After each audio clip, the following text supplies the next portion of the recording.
What is happening? It's a Nintendo Powercast episode 416. I'm your host, N64 Josh. Johnny Bo, what is up, dude? What's going on? I'm hype. We're day early. We are.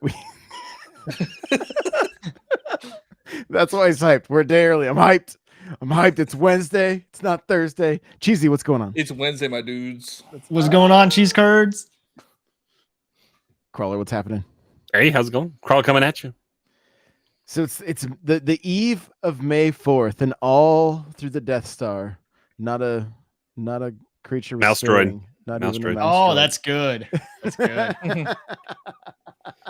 We know what they are now. They're security droids. Are you up to date on your Mandalorian? Driven by mice, according to Robot Chicken. So. All right, guys. Well, before we jump into this thing, of course, jump into the Discord, n64josh.com/Discord. There are a number of podcasts that are either back or have just started that we want to let you guys know about. Poke News Now is back, and an episode went up today. Johnny and Cheesy have a brand new show that I want to hear more about in just a second, and I'm launching a Star Wars podcast tomorrow that's literally called Star Wars Podcast. So it's gonna How'd you get that one? How'd you get that name? I don't know. It was just available. The YouTube channel is youtube.com/@StarWarsPod. So, and if I can get the AI cloning tool to work correctly, I will have young Anakin saying, "And this is podcasting." So we'll see. That's good. That's good. Yeah, that's good. I gotta work with it a little bit more, but I think I'll be able to pull it off. But you guys got a new show. Tell us all about it. Give us the deets. Go for it, Johnny. All right, so we have a new. The podcast is about. Dad! No, seriously, go for it. Yeah, so we started a new podcast because the listeners of this show wanted it. Really, it's called Communication Air, and it's a gaming debate podcast where me and Cheesy go back and forth, talk about our thoughts and points on things, and we yell at each other. Cheesy told me that I need to learn my ABCs on this most recent episode, so it's true. He's complaining that physical games suck, but really it's because he doesn't put his games in alphabetical order, and it's because he doesn't know his ABCs. Sometimes you get so many they just exactly. Crawler. So we were talking about Cheesy was bragging about how he got Metroid Prime remastered, and then I'm like, but we can't see it. It's like buried in there. Do you have it physically? I have 2 copies. You have 2 copies? Yeah. But see, like that's good for you because you can have the regular cover and then you can have the reverse cover. Because I got it digitally as well. I also have it digital, so it's not. I haven't opened either of them. My Mario 3D All Stars is still sealed, and I have I think a few other ones as well. But yeah, the first episode is about digital versus physical gaming. It's called Communication Air Podcast. Brand new. We got everything set up, so check it out. And as a lot of you guys probably know, I've been doing a lot of extras. We're doing the Nintendo News Minute at least 5 days a week, and I'm coming up with other shows to do in the afternoon. So the morning will be Nintendo News. The afternoon is going to be something else. Today, I got up a history of Wind Waker because I'm following along with the countdown that I believe her name is Rebecca is doing on Twitter, and trying to follow along and give history for each of the games. I've recorded the Four Swords episode, which is not a game I had played, but just went through and found a bunch of the history, the development, the kind of the storyline, that kind of stuff. And so I will say, going back and digging back into Wind Waker was so much fun because that is such an incredible game. So hopefully that hits Switch. Yes, exactly. Or whatever's next. Bring it to whatever's next. but the one that I want to say, because what's going to happen is each day of the week is going to have a different. I think Wednesdays are going to have a focus on NES, since the letters NES are in Wednesday, and so I think like Tuesdays might end up being like a TikTok Tuesday, and it might grab comments from like TikTok and YouTube Shorts, things like that. So, but the one thing that I am doing is called Retro Connect, and there's a post on n64josh.com right now that you guys can go and leave your comments about your memories of Super Mario Brothers, and I'm going to read them. Either depending on how long the episodes are, I may do 2-part episodes, one with just kind of the history of the game, and then 2 with the stories and memories from the community and whatnot. And there's also an opportunity, you guys, if you don't want to just leave a comment, you can send me a video. I'm going to edit it in to the podcast so that you can actually have your voice out on the show if you want. So lots of cool things planned. Honestly, really, I could not be more excited about everything that's going on. So we got some news, and then we're going to talk Star Wars because it's May the 4th, right? Before we do that, Johnny, where can people connect with you? I'm Johnny Bo everywhere: Twitter, TikTok, Instagram, Twitch, YouTube. Yep, that's it. Cheesy, how about you? You can find me on TikTok, Twitter, Twitch, Instagram, YouTube, CheezyC64, CheezyC64. And Crawler. Twitter and TikTok are the best spots. Nightcrawler724, Nightcrawlers without the E. And I think it's worth noting, with it being May 4th, and the fact that we are going to talk about Star Wars real quick, because Lego Star Wars is on the Switch. I think we can talk about your guys' Lego purchases this week. Do we have to? Because Johnny spent a paycheck on Lego Store. Spent a mortgage payment. Yeah, Johnny sent us a picture, and it's on his Instagram, and it was you could get a free. Like for every $250 spent, you got a free Death Star? 150. 150. He posted the picture. I was like, that's like 4 Death Stars if you did it right. Yeah, but they were being weird though. They were like, only 1 per household. So I had to act like I didn't know my partner when we were checking out. I don't know her. Does she have her own VIP account set up? Yeah, she has her own. See, that's how they should do it. It should be 1 per VIP account. That would be easier. That's what I asked, because I had the X-Wing in hand, and I was gonna buy it there, and she was like, do you have another VIP account? And I was like, I don't, because she would have done it for me. She would have done 2 separate checkouts, but I just ended up purchasing it online. So I have 2 online purchases coming, and then I did some at the Lego store, because the executor Death Star, this guy, which I haven't built yet, that thing sold out so quick on the website because Lego.com crashed for like 2 hours on Sunday night. I was on it, and then Johnny messaged the group, and he's like, yo, the website's down. I was like, man, I was just on there. That's wild. Yeah, that was probably the one that everybody went to in the store too. Like that was one of the big ones. So what I got is I got the Executor Star Destroyer, got the X-Wing that just came out, the UCS version. There's some Brickheads, which if you don't know what a Brickhead is, it's like Lego's version of Funko. And yeah, Crawler has a couple behind him right here. There's one. They're like buildable Funko Pops. They're pretty cool. That's pretty cool. So some new ones came out of that. There was 2 dioramas. There's the Emperor's Throne Room and the Speeder Chase. Endor Speeder Chase. Got both of those. And we picked up the Cantina, which has been out for a while, but we wanted to get it because it was double points. So I actually went digging through my collection. Somewhere I have a Slave 1, and I don't know quite where it's. I think I have a few boxes in my garage I have to check, but within that is a Boba Fett that is from a set from back in early 2000s that was Luke, Han, and Boba Fett. And I started doing a little bit of research, and I was really shocked at how much those 3 minifigures are worth. And what really got me looking is there's a Boba Fett figure that's worth like $2,000. yeah, between 3 and 8 Wow. grand, Is that the depending on where cloud? you The look. cloud? The attack on or the betrayal on Cloud City set from like Yeah, Cloud City. 2000.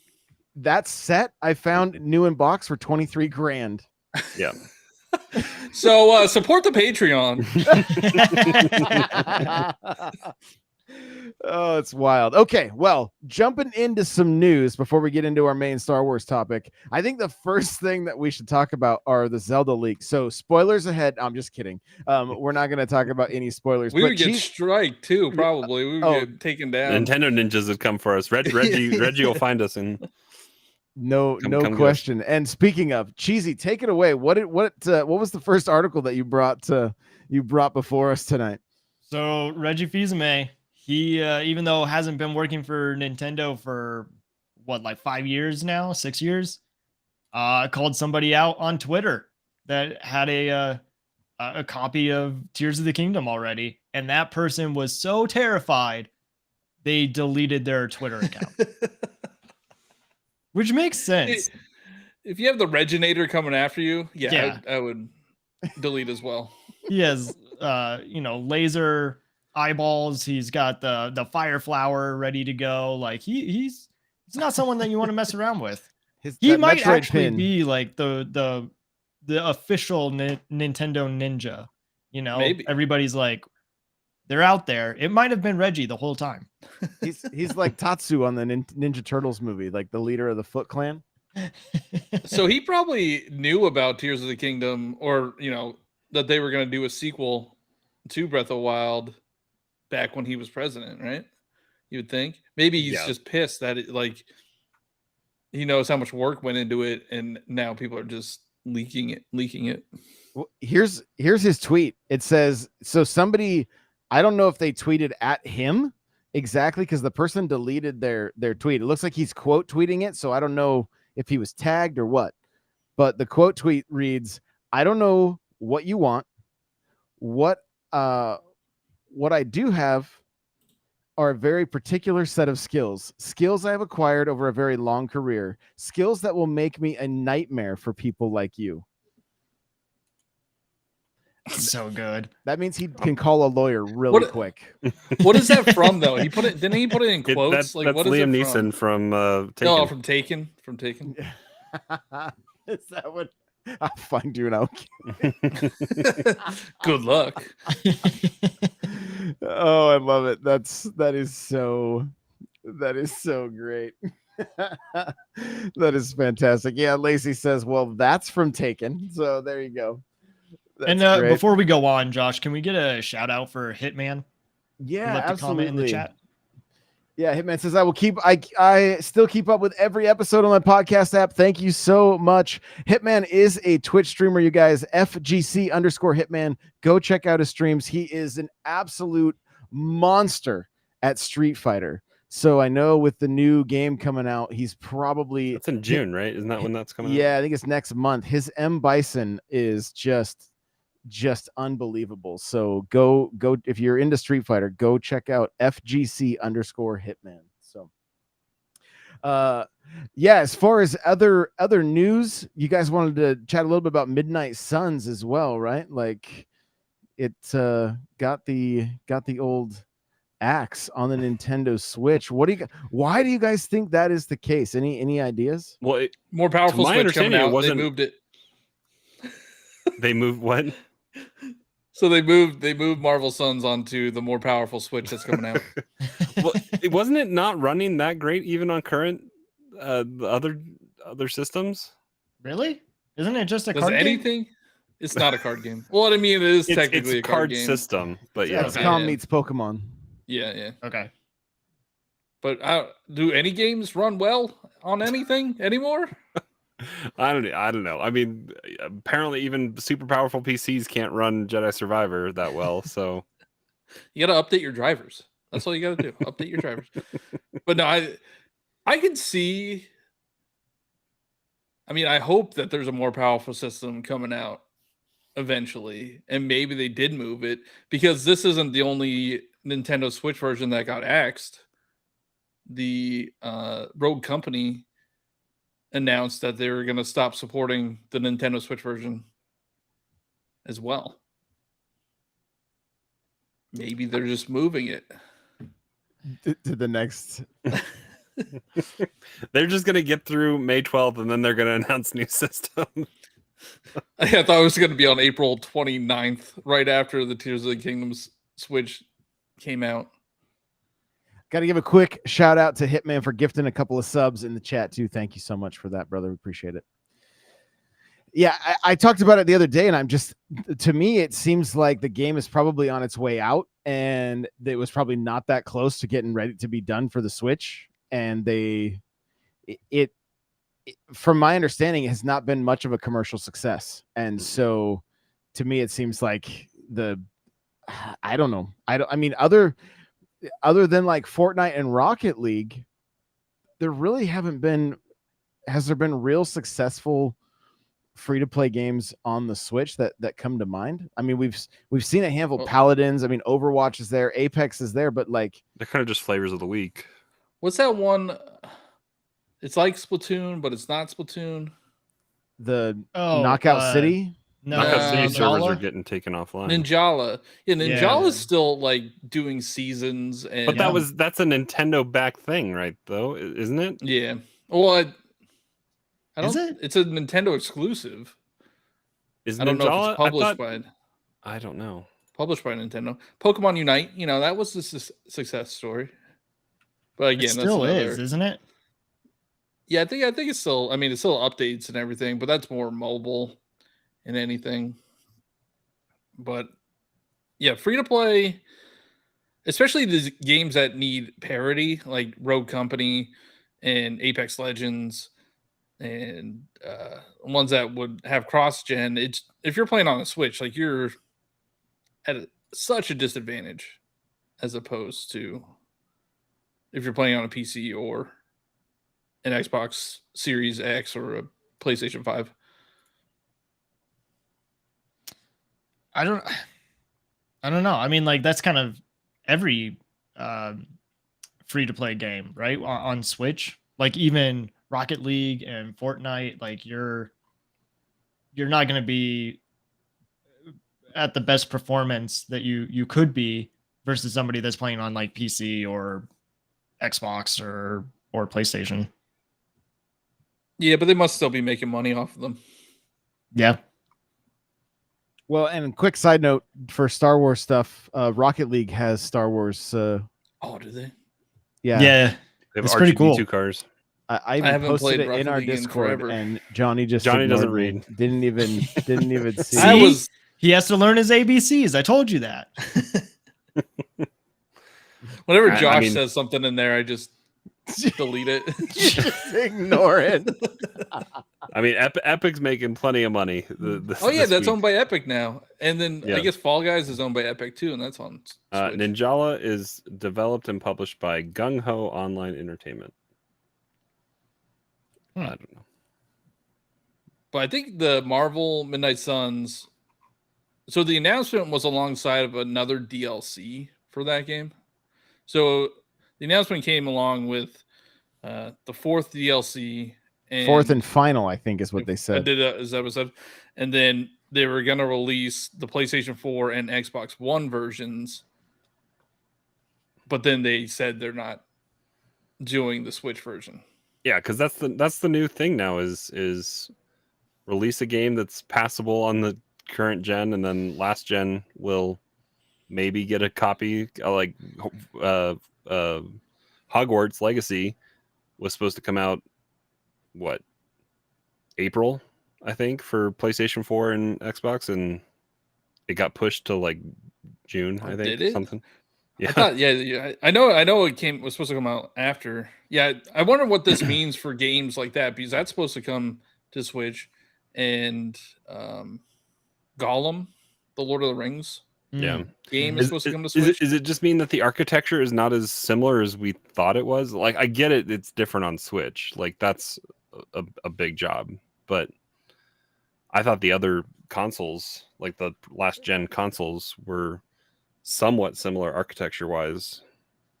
It's not like we're It's dealing the with like the Xbox weird Series S. PlayStation That's 3 what- stuff. Xbox Series S is holding everything back. It's an interesting thought though, because I think even Stealth tweeted about Midnight Suns and how it's a shame that it didn't even get a chance on Switch when you have Advance Wars as bestseller right now. That's also a Nintendo. But I guess Marvel is a big IP.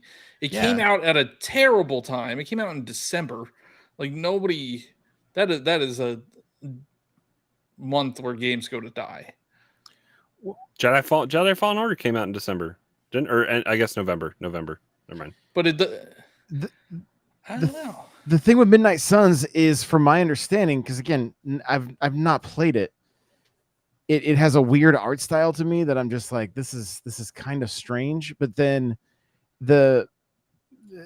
from my understanding, they implemented the card aspect of it later, and that kind of turned a lot of the fan base off. It originally played more like XCOM, and then the card stuff got added to it, and the people that had been playing it were like, this is not as good anymore. And I think they're using the cards as a way to monetize. So I'm assuming. Are you not controlling? No, it's all Are you free. just playing cards? So it's the way it works is you have characters. It's like XCOM. You know, you have a battlefield, and then each character has a set of moves based on the cards you have for that character. So it's kind of like Paper Mario. They used to do a card system where you choose an attack, and then you use up that card. Like Sticker Star? I don't remember if Sticker Star had it. Possibly, because I don't think they had like normal combat for a while. We got a video running of Midnight Suns right now, just to kind of get a better idea of the game. It's not doing a good job because it's all cinematic right now. Yeah, I thought this was supposed to be gameplay. That is gameplay. There's a lot of talking. It's it's also a romance. That's not a Josh kind of game, then. Yeah, this is gameplay right here. You talk to. There you go. Oh yeah, I mean, it's definitely a niche game. People, I like card RPGs. Some of them can be really good. Like Slay the Spire is a really good one. I had fun with. I haven't finished it, but the SteamWorld. The SteamWorld Quest. Yeah, that was good. But I think people wanted this to be something that it wasn't, and that's why it didn't sell well. Like they wanted this to be more like Ultimate Alliance, kind of more button mashy combat, do cool moves. Well, if you have a Switch, you're in luck. Marvel Ultimate Alliance 3 is available. And that sold well, so I don't know why they're like, yeah, we're not gonna release another Marvel game on here. Yeah, it's just I have a feeling it's strictly business. It's a super old trailer too, because it's got the March 2002. I have a feeling just the ROI is not there for them. They're just seeing that the fall off of the player base is just not, that's just my assumption. And that's a whole other conversation we could have as well about just games in general as it's going. It's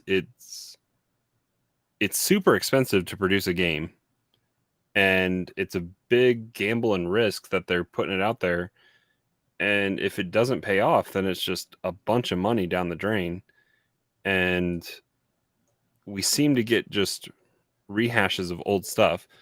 And as consumers, we seem to be complacent with it. We got Advance Wars, we got Resident Evil 4. It's all mainly sequels or remasters or remakes kind of deal that seem to be popular and actually selling. New titles are tough to come by, and it's also tough to market and tough to have them financed. Like Hi-Fi Rush kind of didn't meet expectations. And Redfall is getting just dragged Yeah, through I'm the not mud right I'm not now. hyped on Redfall at all, really. Well, and I mean, if I take like my boys, for example, and the games they play, and then even my daughters, right? Like they'll go through, like they'll like, we want the Wii U downstairs. Then they'll play some Wii U games for like a day.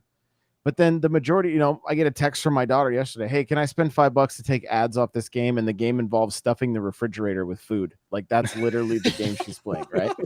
My younger son, he's all about Valorant right now. That's what he's playing on PC.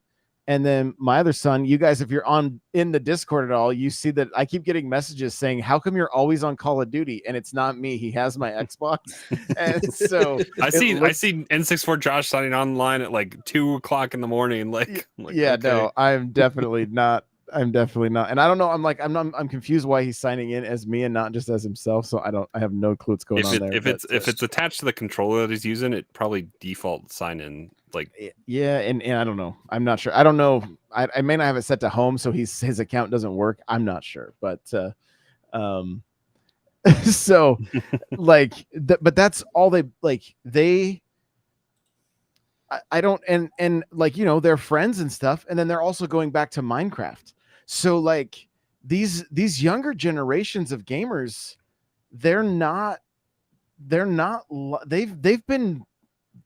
grew up with Minecraft. They're still playing it. Like well, how many So times what have we bought Mario? So what you're saying is Nintendo needs a live service game. Well, but I mean, Minecraft really isn't even live service, right? It kind of is. It's almost like a metaverse at this point because you have user created content that's in a store. Like, so, but I don't think like we were kind of, I don't know. I feel like we were kind of part of the initial, like, buy a game. Then online came out down the road. Like once online, then now there's DLC. Right. Horse armor changed the world.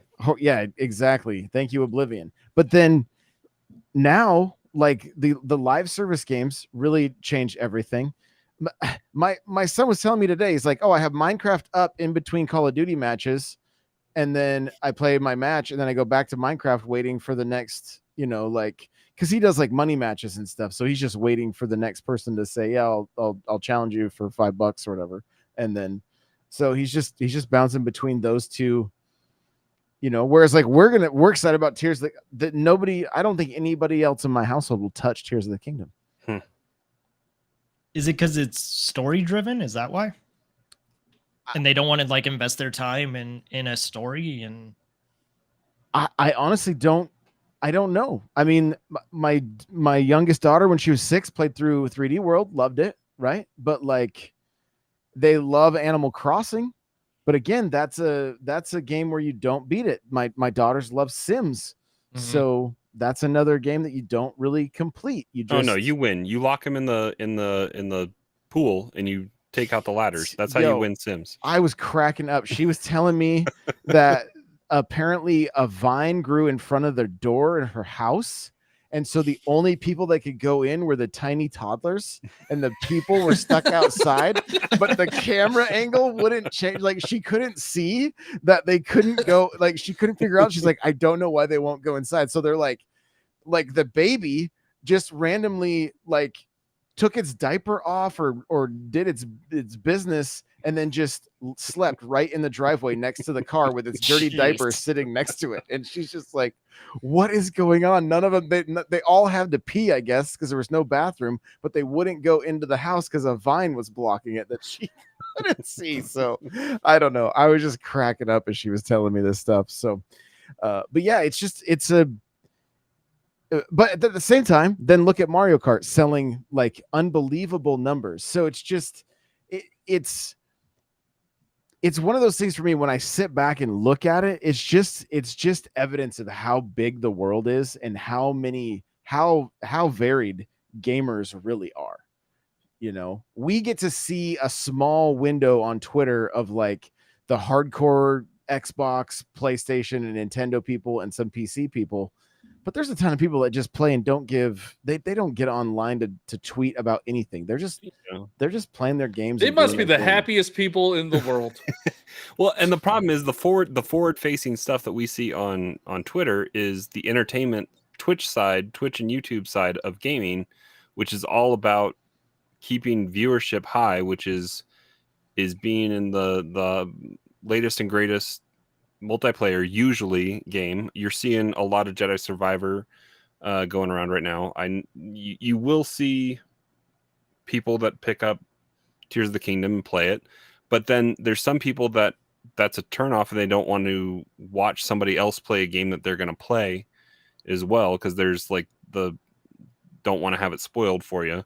So there's either the only people that are watching are people that are also playing but also ahead, so you don't have stuff ruined.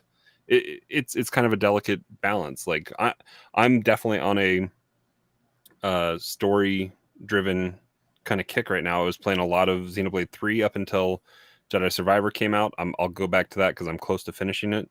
I want to play the DLC that just came out last week. But I'm grinding through Jedi Survivor right now to beat it before next week, and then I'm taking Friday off for Tears of the Kingdom, and it's gonna be a fun time. Yeah, it's just interesting watching their gaming habits, right? And again, it's a small number of just but it's completely different than mine. Yep. Where I could get my son excited about Monster Hunter, right? He loved like Monster Hunter, but that, as far as like mainline Nintendo stuff, like they'll all jump in and play Mario. I mean, the other night, sitting around the fire pit, my daughter's playing Mario Kart, so she's like racing people online in Mario Kart, like just zoned out while the fight, like with the fight. I mean, it's cool, that's cool. Beauty of the Switch. Yeah, but it's just so varied on what they're going to be into, and how long they'll stick with it, unless it's those staple games like Minecraft. Like that's I mean, Fortnite reinvents its. I just hit level 100 yesterday on Fortnite for this season. Star Wars stuff came out, so I'm excited about that. Mm-hmm. I mean, that's what I play with William. He's playing Pokemon in between when he's not doing Fortnite, so that's what he's doing. Yeah, we'll get into that Fortnite and Star Wars stuff. Yeah, should we jump back in for this? Is it worth? It's a 3-week event that's going on right now. Yeah. Well, it started yesterday and it goes for another 19 or 20 days, however long. Anakin, it's all kind of prequel centered, which is it's cool to see. You got the Venator up in the background of the loading screen when you're in the lobby. You have episode 3 Anakin as purchasable from the store with his Jedi Interceptor, and he's got like he has a holocron backpack, and then some weird like they splicing won't tool. give a lightsaber. Yeah, you can't have a harvesting tool lightsaber. So that's just dumb. Yeah. And then Padme is also available with her Naboo yacht or whatever it is, and then she's got her back bling is actually pretty cool. It's a blown up version of Anakin's necklace that he gave her. The Japor snippet? Huh? The Japor snippet? Is that what it's called? Yeah. It should have been a bottle of sand. And then you can also buy clones. You can buy the 212th, so Cody's division, and then the 501st Rex's division as just default interchange. Well, I think they're separate skins. And then there's a event. The event has like points that you can earn, so you can get different back bling and emotes and stuff like that. One of them is Anakin's pod racer that you can traverse around in, and then you get a generic phase 2 clone that you can unlock, and then there's the Ahsoka trooper and the Wolfpack trooper as well, and then the part of the upgrade path is you get the Coruscant trooper, so he's red with red kind of highlights, which that'll be a Lego set later on this year as well, so I'm excited about that. And then the cream of the crop there for the end is Darth Maul and his Sith infiltrator as a glider. So there's some cool stuff in there. Yeah, I spent a lot of money, and I haven't even played Fortnite in like months. And then scattered throughout the map on Fortnite, there's some different Fortnite or Star Wars chest that you can unlock the deep. It's not the E11 is from the original trilogy. The prequel trilogy is the DC 11. I don't remember what the blaster is, but it's the big long clone blaster that you can get. And then there's 3 different character rifts that you can either become Anakin, Obi-Wan, or Darth Maul, and you get force powers. You have like force push and like rock. You can pull up rocks and force push them at people. It's pretty cool. It's fun. And I assume lightsabers in the map again. Lightsabers. If you go through those rifts to study how to become a Jedi or whatever. Fortnite is such a phenomenon because they still have the Attack on Titan stuff in there. Yeah, it's there. It's still on the ground. They still have the chests and they still have stuff just on the ground for. Yeah, so like you could get the Attack on Titan. I saw this awesome clip. It was 2 guys. They were in the clone trooper outfits. One had the Attack on Titan weapon, and the other one had a lightsaber. And the Attack on Titan guy was just like flying around this dude with the lightsaber. And it just looked awesome. It's just like Fortnite.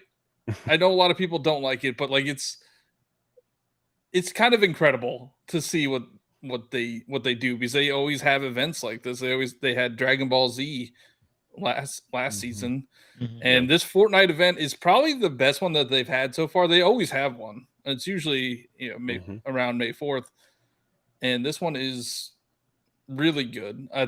They didn't have the force powers before.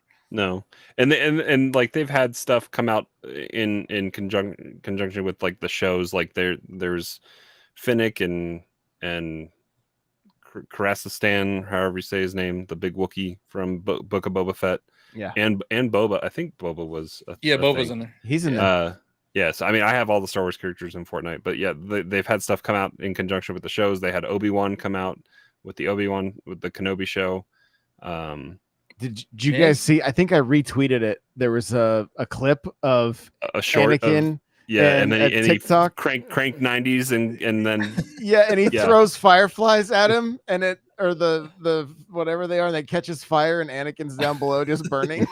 Oh, I didn't see that one. I saw somebody was dressed up as Obi-Wan, and they were standing on a cliff, and they said, "I have the high ground," and then Anakin cranked 90s and then jumped out and actually got his revenge. Oh, interesting. So this was similar. It was Obi-Wan above, and they had the audio playing from episode 3, and then he's just burning in the fireflies, screaming, "I hate you!" And then like he just dies in Fortnite, and it's like, "Please pick up my gear." And then it's so good. So I think I retweeted it if you guys want to check it out. It's pretty funny. So, but okay. And Cheesy, do you do much Fortnite at all? Is it a game that you jump into ever? Not really. And it's not because I don't like it. I do think that what Fortnite has done for live service games and just making it interesting and changing it up, I think is incredible. And like, they're the ones that, are the best at doing live service games. But no, I don't really play a lot of Fortnite. And I think I would probably be really bad at it. I mean, I could probably boot it up and see, there's no build. Yeah, there's no build. No build. Way You'd probably win, honestly. You'd probably get some victory. Yeah, because the first match is always bots. So you shouldn't have told me that, because then I would have been like, oh man, I am really good at this game. That's what they do. That's what they they do. Well, actually, if you play on Switch, you might get easier lobbies. You also can't see. There's zero draw distance. There's no draw distance. Install it on your Switch's local hardware. Use a Pro SD controller. card. No, I'm excited about the Star Wars stuff in Rocket League, because if there is a live service game, that's probably the one that I play the most. Yeah. Well, I kind of want to hop over to Rocket League and just grab those cars, like because like there hasn't been many cars in Rocket League that I'm like, oh, I should snag those, because it's I'm probably in a similar boat with Rocket League that you are with Fortnite. It's like, it's a fantastic game, but like it's also one of those games, if you don't put a lot of time into, it's like it's tough to like really, really get good at it. And the people that are really good at it are really good at it. Oh yeah, it's so fun to watch. Yeah, I agree. Well, May the 4th, we're on the eve. Well, hold on. Speaking of Fortnite or Rocket League, I did find this is the trailer for it. Oh, there's a trailer. I didn't even watch. Oh, they're I just in saw the desert. I just saw the tweet. Oh my goodness. You got R2D2, C3PO. C3PO. So they're just the cars. Like, is it paint? It's BB-8 and Darth Vader, I believe. Oh, I like the BB-8. It's droid, so K2SO. Oh, K2. It's all droid based. Oh, is that what it is? Okay. Now, do you have to pay money? I'm sure you do. Oh, it's the droid bundle, so yes. It's probably like $25-$30 too. It's probably not cheap. No, that's the one thing about these live service games. They are not cheap. So if we get a live service game that does not make me take out a second mortgage, that'd be cool. Yeah, where you're paying you buy 2 skins for the price of one full price game. Somebody who wants to do the math, I guess, 800 credits for R2D2, 500 credits for C3PO, 800 credits for BB-8, and 500 credits for K2SO. So a total of what is that? 2,600 credits. So I don't know what the conversion rate is on made up currency. There's no bundle. It's 4 separate. Called bundles. a bundle. Man, I don't know. Maybe you can get them all together. Who knows? All right. Well, we're going to take a trip down memory lane starting back in 1991. Okay. 1991. Cheesy wasn't alive. That's true. I wasn't.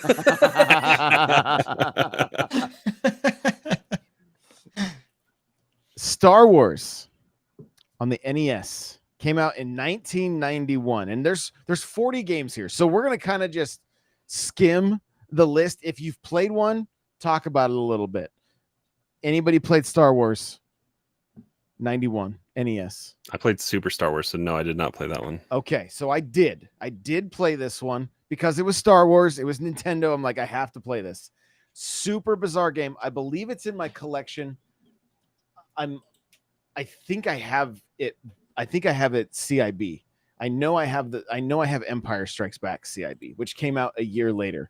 These games were very similar to like the Turtles games in a way, like the very first Turtle game where you like had an overworld where you'd walk around or drive around in the speeder, and then you would like switch to like 2D walking right. Like, yeah. And it was very difficult. I remember just being like highly disappointed. Like as soon as I was like, well, but again, I was only 10 when that came out. So yeah, Empire Strikes Back wasn't much better. Like I said, that is one that I randomly bought a lot of games from somebody on Facebook, and they had that one in the box still. And I was like, yo, that's pretty cool. They also had Super Star Wars, Super Empire Strikes Back, and Super Return of the Jedi, which Super Star Wars. Oh, wait, before I continue, though, I missed number 3. Star Wars, The Empire Strikes Back, 1993 on Game Boy. I have Return of the Jedi on Game Boy. Okay. Would you know which one you have, Cheesy? You said you thought it was New Hope, but I don't know. I don't know if it was ever called that. I think it was probably just Star Wars, right? Oh, but so then was that the NES version, and they just like ported it over at that time in video games, they took almost everything and found a way to put it on Game Boy. Yeah. So I think I probably have Star Wars 91, I guess. So yeah, let's see. November 15th, 1991. It looks like it's weird that it's not on my list. Unfortunately, it just goes to, so, because I think they came out like at the same time apparently. So, and I remember playing this one too, and they were almost identical. Like as far as the gameplay and everything, it was just like, how is this Star Wars? was basically how it felt. Like how is this Star Wars? So okay, so you had the first one. But you never even played it, right? No, I don't think I've played it. Gotcha. Gotcha. Okay, and then Carl, you said you had Return of the Jedi. Yep. And Okay. I'd played Super Star Wars and Super Empire Strikes Back as well. Okay. I think I'd rented them. I mean, do you remember? Like, do you have any memories tied to this? Because I've got a ton with Super Star Wars. You get to know the first level pretty well in those games, and that's about it. So, Johnny, you played any of the Super Star Wars games? No, honestly, I didn't get into Star Wars until like last year. I mean, well, I didn't really get into Star Wars until like this year, but I didn't see the movies until like 5 or 6 years ago. Interesting. Okay. And Cheesy, any of the Super Star Wars games for you? I know you were just being born when they were coming out, but yeah, no, I'm gonna say no on that one. There was a chance, I believe, the Star Wars games and the Turtles games were purchasable on the Wii for a short period of time. I do remember getting the Turtles games on the Virtual Console, and they were really available on PlayStation. I think with Super Star Wars came out with Battlefront, I believe. I think that's the game it came packaged with. Like, I think Limited Run did it as well, or something like that. Yeah. So Super Star Wars for me, I remember vividly. We rented it. I was so excited. It was Super Nintendo. It felt way more like a Star Wars, like how a Star Wars game should be. But driving the land speeder side to side. Yes, but so difficult. It is right. Like you were given very few lives and very little instruction. Very little instruction. And I remember we got to the top of the sandcrawler and then would lose our final life. And it was like, oh my God. And we got frustrated and we stopped playing. It got so frustrated. We were just like, this is like bonkers. So fast forward to 93 and I got Empire Strikes Back that year for Christmas Eve. And I played that until 5 a.m. Christmas morning. And as hard as it was, I did not care. I was just like, yo, I got nowhere to be. It's Christmas Eve. Like this, it was one of my favorite Christmases. I remember my sisters would come out. They're like, do you want to go see the presents? I'm like, I'm good. I got like Christmas. I've already won Christmas with this game. Right. How does that game even end? Because the movie just kind of ends like it ends exactly like the movie. You fight Vader and he's using the Force to throw objects at you. And your hand gets cut off and then you jump. And yeah, like I remember the ending screen was like exactly like in the movie where they're standing in the medical frigate, looking at the out of the galaxy or whatever. So, but I mean, all the way through, because it's a game, right? So they have to do some things that aren't like canon or they aren't like exactly like the movie or whatever the case may be. But I just remember doing the speed, like with the getting to take down the AT-ATs. And I'm like, there's no way they're going to let me throw a tow cable. And you could. That was how, that was in the game. And I was just like, my mind was absolutely blown. And then it got even better with Rogue Squadron when you got to do Oh, yes, absolutely it did. So then what happened for me, Super Return of the Jedi came out. I picked that up. And it was like, well, I'd beat Empire Strikes Back. That one seemed harder than Super Star Wars. Beat Return of the Jedi, then went and bought Super Star Wars and played through and beat that also. Once, I mean, I was what I say, like 11 when Super Star Wars came out. And then by the time I ended up playing through and beating it, was probably like 94, 95. Is there a mode 7 like Death Star trench run in that game? Yes. Yeah, for sure. And what's the weirdest thing is the way Super Return of the Jedi starts. It starts. You're just in the desert as Luke, just running. No, you're in a speeder. And I think you're playing as Leia, like moving. It's a little bit different on Game Boy. I remember more of Game Boy, and I think you're just Luke running through so there is differences, but yeah. The opening of Super Return of the Jedi is. You have to do this weird, like is she in her bounty hunter? You don't really see who it. I can't remember if you're taking the droids to drop them off or what. I don't remember the exact. It was 94 when I did it, so it's been forever. But I remember just thinking, this is weird. This was not part of the movie, like weird way to start this game. But you know, the They Rancor had to fight. get there somehow, like, right? yeah, but the Rancor fight, the speeder bikes, all that, it was just, they were just so good and so much fun. In fact, I have these Star Wars technical journals as part of my collection. They were like, these were not cheap, right? They were like $10 back in like the early 90s. And on the back of this one is the ad for Super Empire Strikes Back. And so yeah, I just remember like I had to have this game, and they're showing the different when you were in Dagobah, Jumping around with Yoda on your back. Yep. Yeah, all that stuff. So just such a fantastic time in gaming for me. Moving on though, so Return of the Jedi on Game Boy was 95.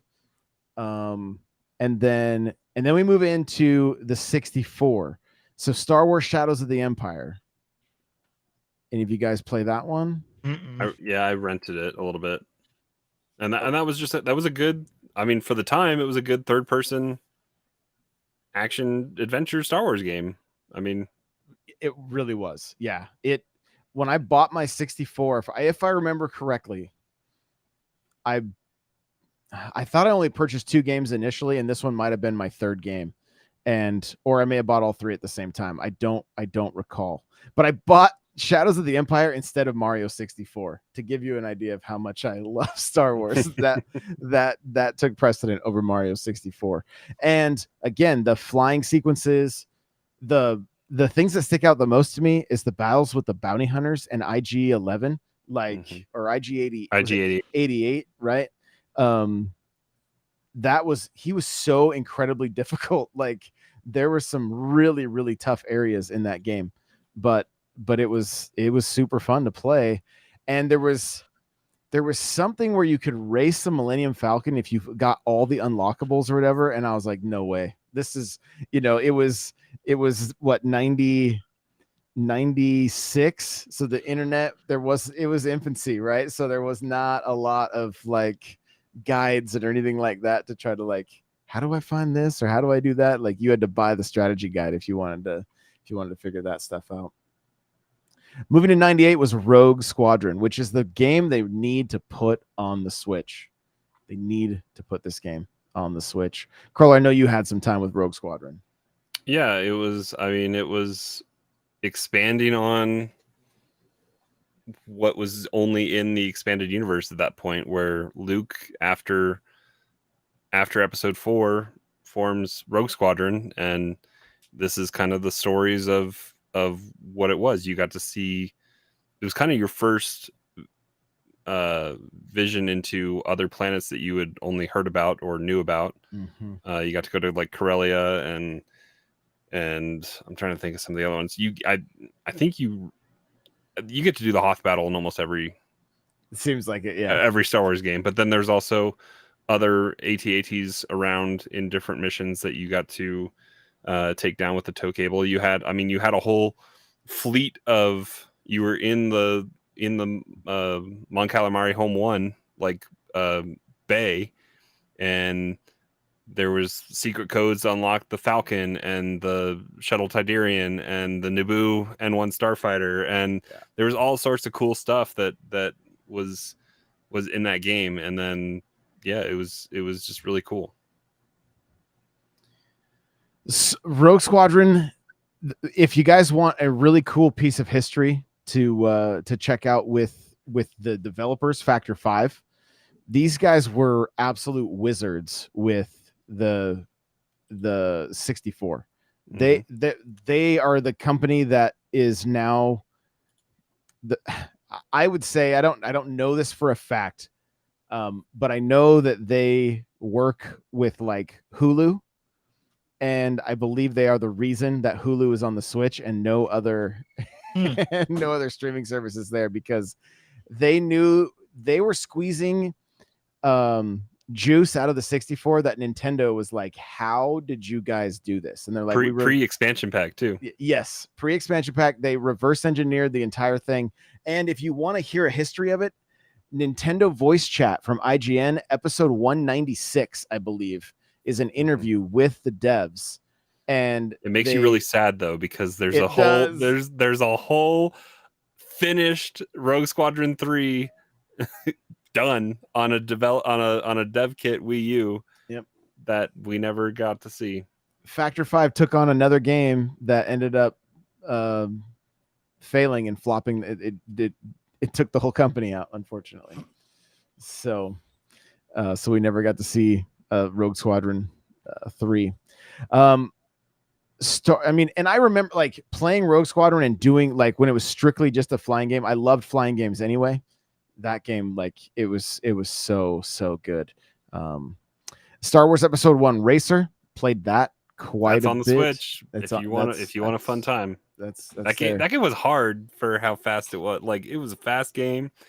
There was a fun Easter egg in that. You could plug in controllers into ports 1 and 3, and you could do a code to have just your thumbsticks. You could actually control it like Anakin with the thrusters, pretty much. This is pod racing. Did you guys play it on Switch, Johnny or Cheesy? No, I didn't play it on Switch, but I played it on N64, and that was like, I think if I went to a Blockbuster and they had a kiosk. Yes.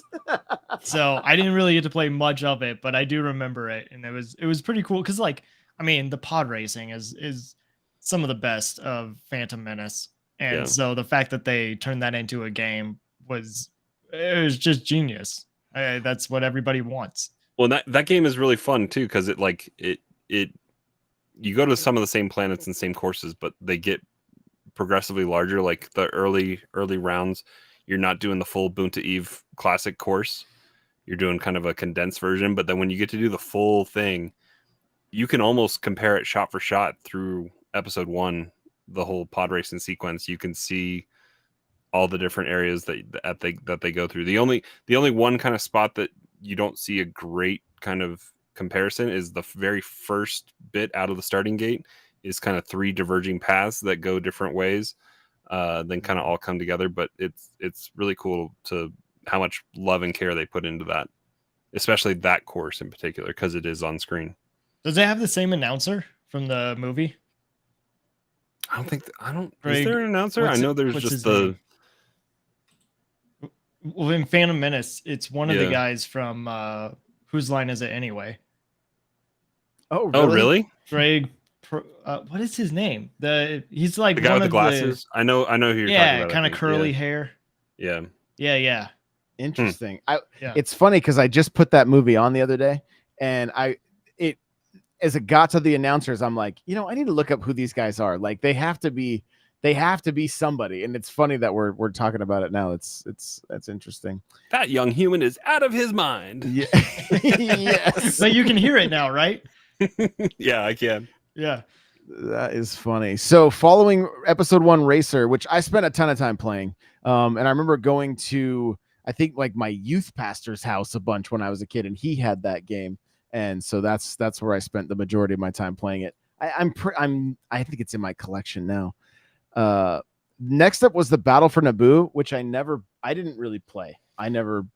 I have my manual for it. I cannot find my 64 cartridge. I don't know what happened. No, you had a friend borrow it. It's kind of it's a cheaper version of Rogue Squadron, pretty much. I mean, it's more centered around the Royal Naboo core of fighters, which they aren't really a militaristic planet to begin with, so it's kind of odd. But did you ever put the code in to play as like the car?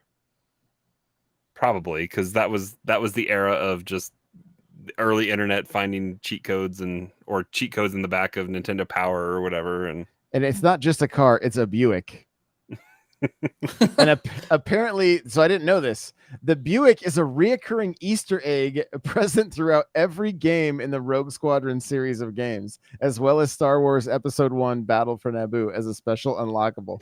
I only knew it from the Battle for Naboo. I did not know the Buick. I didn't know it's in. There's a lot of unlockables in Rogue Squadron, but yeah, I don't know. 1969 Buick Electra 225. Based on the car owned by the game's sound designer, Rudolf Stepber. So can be unlocked via password. That is so funny. So funny. Let's see. Moving on here, we got Star Wars Jedi Power Battles, Game Boy Advance. Ring a bell for anybody? I can't. Is that in the same vein as Bounty Hunters of Kabiyath or whatever the PlayStation game is? That's the fighting game, right? You're talking That's about the fighting game. Yeah, that was PlayStation exclusive, which is actually a really fun game. I'm in the wrong. Hang on one sec. I'm checking Power Battles right now, but because I can't remember. I think I played it, but I need to see. Masters of Terraskasi is the PlayStation. Right. So it's a Tekken clone, pretty much. It was on. Power Battles was not just a. It was also a PlayStation game. So yeah, I'm looking. So PS1, Dreamcast, Game Boy Color, and Game Boy Advance. And the difference in graphics are wild.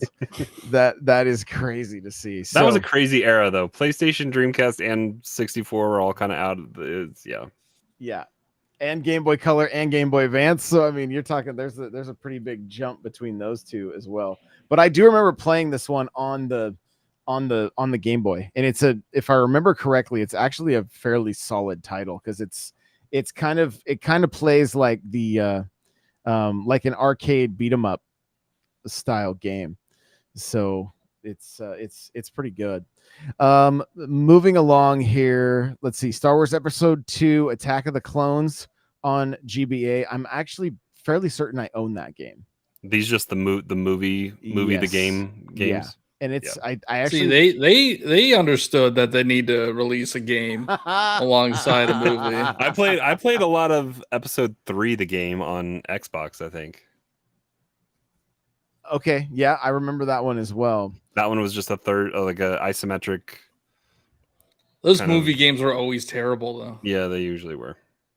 They were the way they did episode 2 was like a classic arcade brawler, so it wasn't too bad. It didn't. I mean, graphically, there was nothing like super special about it, but I'd have to look through my collection to see which one I have. It looks like Episode 3 is even better, just based on screenshots that I'm looking at for the GBA. So Xbox exclusive Obi-Wan was a good game.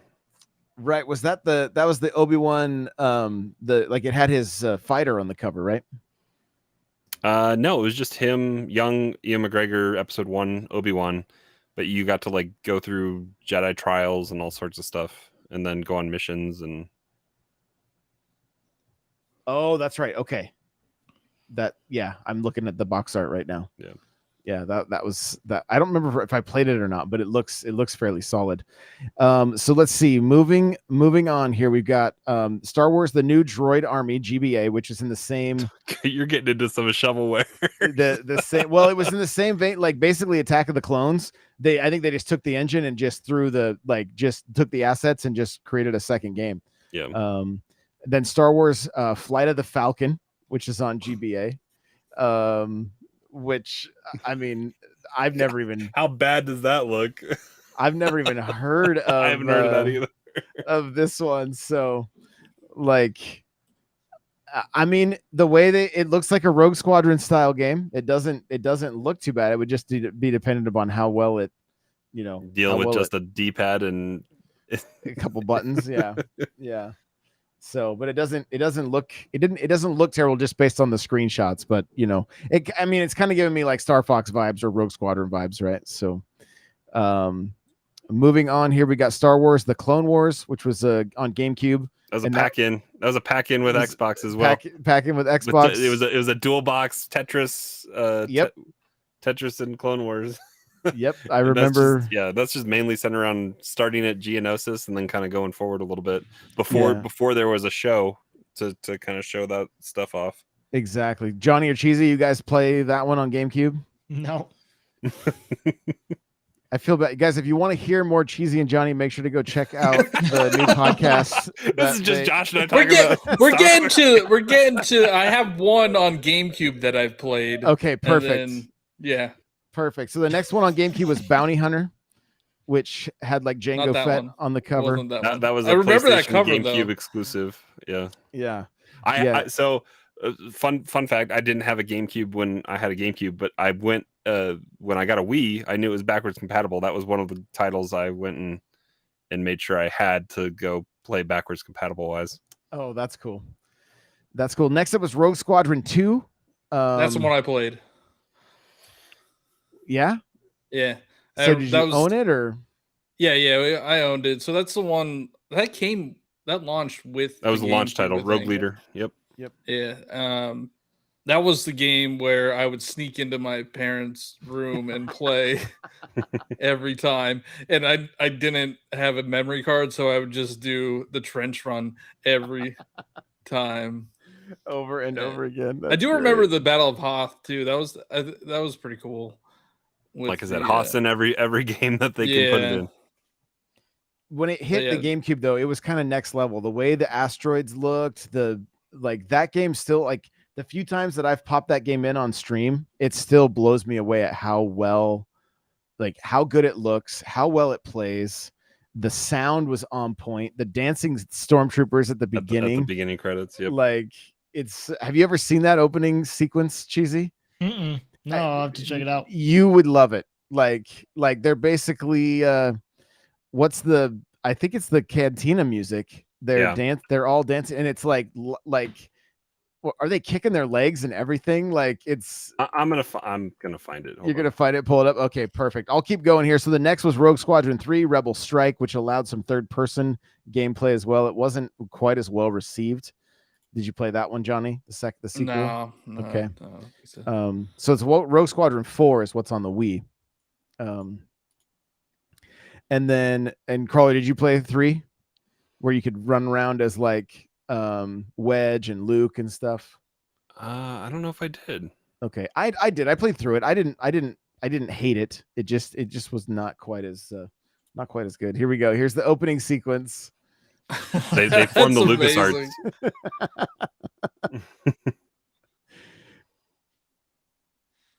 Yeah, so they all form the. I mean, it looked good for a GameCube game. I mean, it was good for a Switch game.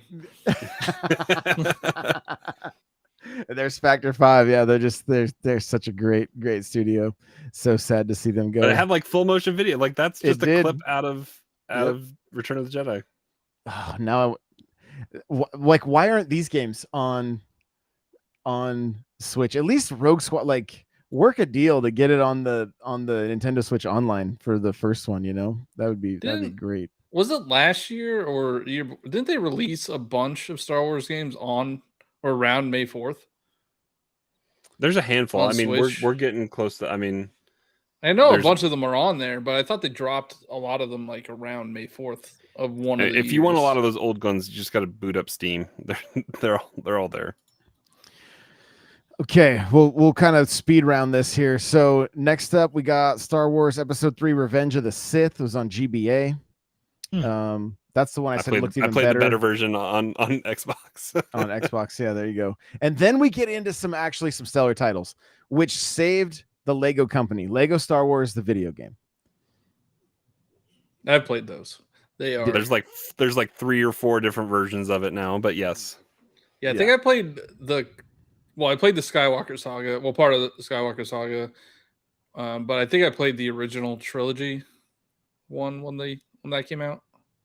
Okay, Lego Star Wars 2, the original trilogy, and it was GameCube, GBA, and Nintendo DS. And Lego Star Wars, the video game, was GBA and GameCube. And I remember playing on GameCube, maybe Xbox, I don't recall at the time. Probably GameCube though.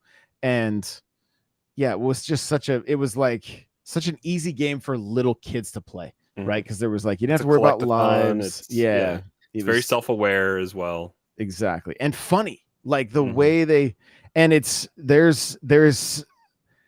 a lot of history to like Lego struggling as a company, and when they started getting into games, it really helped boost their business and keep And now I them drop a whole alive mortgage payment in one day. in one day So- on the plastic. It's amazing. That's awesome. So let's see. So Lego Star Wars 2 original trilogy, which Johnny said he played. I remember when that one came out. It was very exciting because I loved the original trilogy. Star Wars Lethal Alliance is a DS game. What is that? It's got Ahsoka on the cover, I believe. Huh. So What year did that come out then? that was a 2006 game.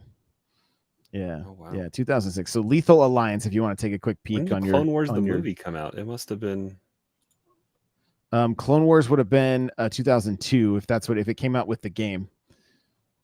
No, Clone Wars the movie, like the animated movie. Oh, or whatever. I see Because what that you're was talking the introduction of Ahsoka. I see. I think it's Ahsoka. It may just be a Twi'lek on the cover, but it looks. I just briefly saw it a little bit ago as I was looking through games. So, Stone So- Wars. Well, the if Clone we're Wars getting film into came out in nerd 2008. territory, Ahsoka is not a Twi'lek. oh, Just Well, saying. I mean, I may not have played a lot of these games, but I do know that. okay. Yeah, Ahsoka. What is she? Yeah. Now I What gotta is So you look. don't know that? she? Now I gotta look up the cover though, so I can make sure I get this. I'll look it right. up. He's a. I can't even say it. It's Togruta. I'm a horrible Star Wars fan. Okay, it's not Ahsoka. It is a Twi'lek on the cover of Lethal Alliance. Oh. So I don't know if you ever actually hear her race said out loud. I think you do in Tales of Jedi. Tech- They do. yeah. Oh, okay, so moving on here. We're getting close, guys. We're getting close. So Lethal Alliance, then Lego Star Wars The Complete Saga. That was a big deal. That was on DS and Wii. Then They're all the same, essentially. like I said, they've released that game like 4 different times. Then we get into one of what I would consider one of the best Star Wars games around, and that's The Force Unleashed.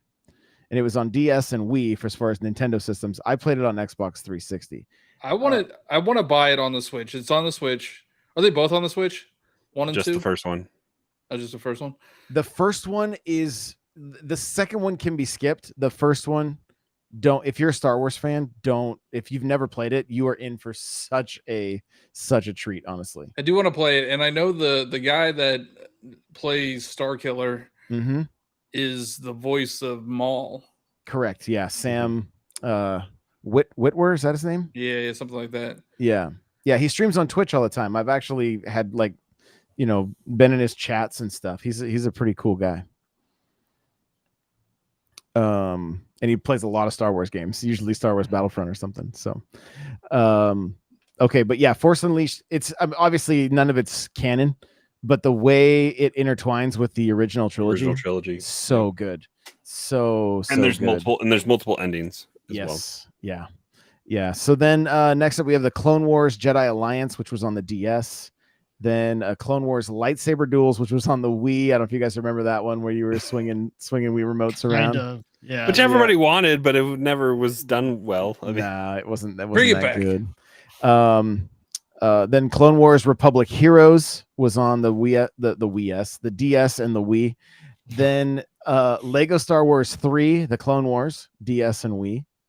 Then The Force Unleashed 2, which again, it's a good game but it can be skipped as far as story goes. It's got a lot of fun elements to it, but that was one of the first games where you got to like customize your lightsaber and do a kyber crystal, a different color, and I believe so. So that's DS and Wii.